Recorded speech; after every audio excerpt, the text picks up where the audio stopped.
കാസറോളൊക്കെ നമ്മൾ അടച്ച് വെച്ചിട്ട് തുറക്കുമ്പോഴത്തേനും ഭയങ്കര ഒരു ബാഡ് സ്മെല്ലായിരിക്കും അല്ലേ.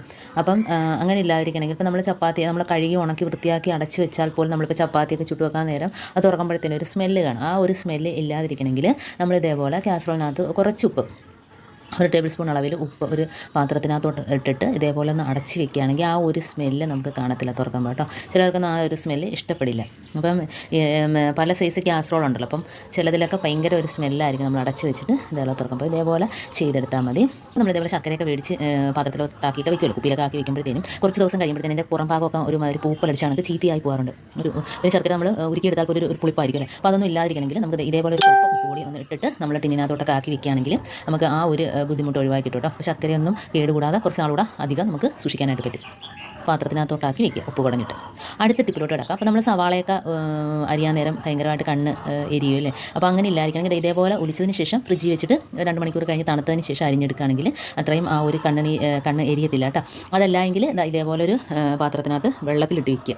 ആവശ്യത്തിന് എത്രമാത്രം നമ്മൾ എടുക്കുന്നോ അതിനനുസരിച്ച് വെള്ളത്തിനകത്ത് ഇട്ട് വെച്ചതിന് ശേഷം 2 മണിക്കൂർ കഴിഞ്ഞിട്ട് നമ്മൾ അരിഞ്ഞെടുക്കുകയാണെങ്കിൽ നമുക്ക് കണ്ണെരിയാതെ തന്നെ നമുക്ക് വളരെ ഈസി ആയിട്ട് സവാളയൊക്കെ അരിഞ്ഞെടുക്കാനായിട്ട് പറ്റും കേട്ടോ. അപ്പോൾ നമ്മൾ ഫ്രിഡ്ജിൽ ഒരു ബാഡ് സ്മെല്ലായിരിക്കും, പ്രത്യേകിച്ച് എപ്പോഴും സാധനങ്ങൾ നമ്മൾ നിറച്ച് വെക്കുന്നതല്ല. അപ്പോൾ അതിനകത്ത് ആ സ്മെല്ല് മാറുന്നതിന് വേണ്ടിയിട്ട് കുറച്ച് ഉപ്പ് കൂടി ഇതേപോലെ നമ്മൾ ഫ്രിഡ്ജിനകത്ത് വെക്കുകയാണെങ്കിൽ നമുക്ക് ആ ഒരു ബാഡ് സ്മെല്ലെല്ലാം ഒഴിവാക്കി കിട്ടും. അടുത്ത ഫ്രിഡ്ജിൽ സൂക്ഷിച്ചാലും പുറത്ത് സൂക്ഷിച്ചാലും ആ കൂർത്ത ഭാഗം നമുക്ക് താഴത്ത് വരുന്ന രീതിയിൽ കണ്ട് ഇതേപോലെ വെക്കുക. അങ്ങനെയാകുമ്പോൾ നമുക്ക് കുറച്ചുകൂടെ അധികം ഒരു മാസത്തിൽ കൂടുതൽ നമുക്ക് മുട്ടയൊക്കെ സൂക്ഷിക്കാനായിട്ട് പറ്റും കേട്ടോ. കേടുകൂടാതെ നമുക്ക് സൂക്ഷിക്കാനായിട്ട് പറ്റും. ഇപ്പോൾ ഇതേപോലെ ഉണ്ട് കൂർത്ത ഭാഗം താഴെ വരുന്ന രീതിയിൽ നമ്മൾ ഒക്കെ വേസ്റ്റ് കയറിയിട്ട് ലൈറ്റർ ചീത്തയാണെന്ന് പറഞ്ഞ് നമ്മൾ മാറ്റിയിടും. അപ്പോൾ അതിൻ്റെയൊന്നും ആവശ്യമില്ല. ഇതേപോലെ ഒന്ന് ടൂപ്പിക്കോ വെച്ചിട്ട് ഇതേപോലെ നാക്കി കൊടുക്കുക. അപ്പോൾ അതിനകത്തുള്ള അഴുക്കെല്ലാം പോയിട്ട് അതേപോലെ ബഡ്സ് ഉണ്ടെങ്കിൽ അതിനകത്തോട്ട് ഇട്ട് കൊടുക്കുക. ബഡ്സ് ഇല്ലാത്തവർ ഇതേപോലെ ടിഷ്യൂ പേപ്പറിൻ്റെ കഷ്ണങ്ങളുണ്ടല്ലോ അത് ചെറുതായിട്ട് ആക്കിയിട്ട് ഇതേപോലെ ആക്കി എടുക്കുക. ഉള്ള അഴുക്കും വേസ്റ്റും എല്ലാം പോയിട്ട് നനയ്ക്കാനൊക്കെ പറ്റില്ല. അപ്പോൾ നനച്ച് കഴിഞ്ഞാൽ ലൈറ്റർ നമുക്ക് കുറേ നേരത്തേക്ക് ഉപയോഗിക്കാൻ പറ്റും. ഉണങ്ങി പിടിച്ചിരിക്കുന്ന എല്ലാം പോയിട്ട് നമുക്ക് ലൈറ്റർ നല്ല രീതിയിൽ കത്തിക്കാനായിട്ട് പറ്റും.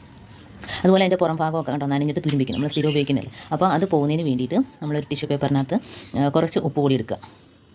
ഒരു സ്പൂൺ, കുറച്ച് മതി, ഒരു സ്പൂണും വേണ്ട ആവശ്യമില്ല. ഒരു സ്വല്പം ഉപ്പ് പൊടി എടുത്തതിന് ശേഷം ഒരു സ്വല്പം വിനാഗിരിയും കൂടെ എടുത്തിട്ട് നമുക്ക് അതിൻ്റെ ടിഷ്യൂ പേപ്പർ വെച്ചിട്ട് തന്നെ അതിനകത്ത് ഒന്ന് തേച്ച് കൊടുക്കുകയാണെങ്കിൽ ആ ഒരു അഴുക്ക് മുകളിലത്തെ തുരുമ്പ് ഒക്കെ പോയിട്ട് ക്ലീനായിട്ട് കിട്ടും. എന്നിട്ട് അത് വെച്ചൊന്ന് തേച്ച് കൊടുക്കുക. ആ തുരുമ്പെല്ലാം നമുക്ക് ടിഷ്യൂ പേപ്പറിനകത്തോട്ട് പിടിച്ച് കിട്ടും. അപ്പോൾ ലൈറ്റർ നമുക്ക് അതിൻ്റെ പുറം ഭാഗമൊക്കെ നല്ല രീതിയിൽ ക്ലീനായിട്ട് കിട്ടും. ഇതിപ്പോൾ ഞാൻ ജസ്റ്റ് ഒന്ന് കാണിക്കുന്നുള്ളൂ. ഇതേപോലെ നല്ല രീതിയിൽ ഒന്ന് എടുക്കുകയാണെങ്കിൽ അതിൻ്റെ തുരുമ്പ് കറയൊക്കെ പോകണ്ട, പെട്ടെന്ന് തന്നെ ആ തുരുമ്പിൻ്റെയൊക്കെ കറ പോയിട്ട് നല്ല വെട്ടി തിളങ്ങുന്നതായിട്ട് നമുക്ക് കാണാനായിട്ട് പറ്റും. അത് തുടച്ചതിന് ശേഷം നമുക്ക് ഒരു നല്ല ടിഷ്യൂ പേപ്പർ ഇട്ട് തുടയ്ക്കാം. കണ്ടോ, പെട്ടെന്ന് തന്നെ ക്ലീനായിട്ട് കിട്ടിയില്ലേ.